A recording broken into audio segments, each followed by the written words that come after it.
যত ছাড় দিবেন তত শান্তিতে থাকবেন, যত ছাড় দিবেন তত আপনি ভালো থাকবেন। হীরা এমনি হয় না, অনেক পথ পার হয়ে হীরা দামি হীরা হয়। স্বর্ণ এমনে তেমনে স্বর্ণ হয় না, কত গরম আগুনের ভিতর দিয়ে গিয়ে তারপরে সেটা হারে রূপ হয়, তারপরে সেটার দাম 2 লাখ 3 লাখ টাকা দিয়ে মানুষ কিনছে। যদি আগুনে পুরা না হয়, যদি শোয়া না হয়, যদি গালি না শুনেন, যদি বদনামের শিকার না হন, যদি আঘাতের শিকারে না হন, ততক্ষণ আপনি দাঁড়াতে পারবেন না, দাঁড়াতে পারবেন না।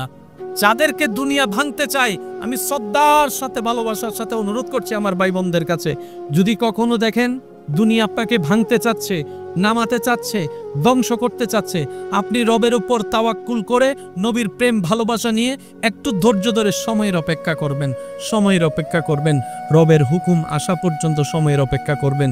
মনে রাখবেন, ভাঙ্গা জিনিসগুলাকে আল্লাহ এমনভাবে সুন্দর করে নতুন করে সাজাবে, আপনাকে এমন সুন্দর জীবন দান করবে, যারা আপনাকে নামাতে চেয়েছিল তারা আপনি পর্যন্ত আর পৌঁছাতে পারবে না। সুবহান আল্লাহ।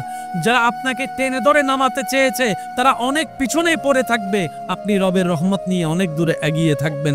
মনে রাখবেন, শুধু একটু শুয়ে যাবেন, একটু ধৈর্য ধরে থাকবেন, একটু সহ্য করে চুপ করে থাকবেন।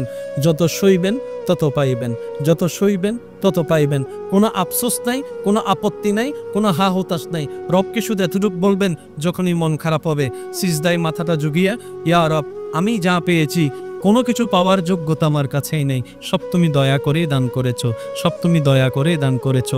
একটা জিনিস পাওয়ার যোগ্যতা আমার নাই, এই চোখ পাওয়ার মতো যোগ্যতা আমার কাছে নেই, এই কান শোনার মতো কান আমার কাছে নেই। আল্লাহ কোনো কিছুরই পাওয়ার যোগ্যতা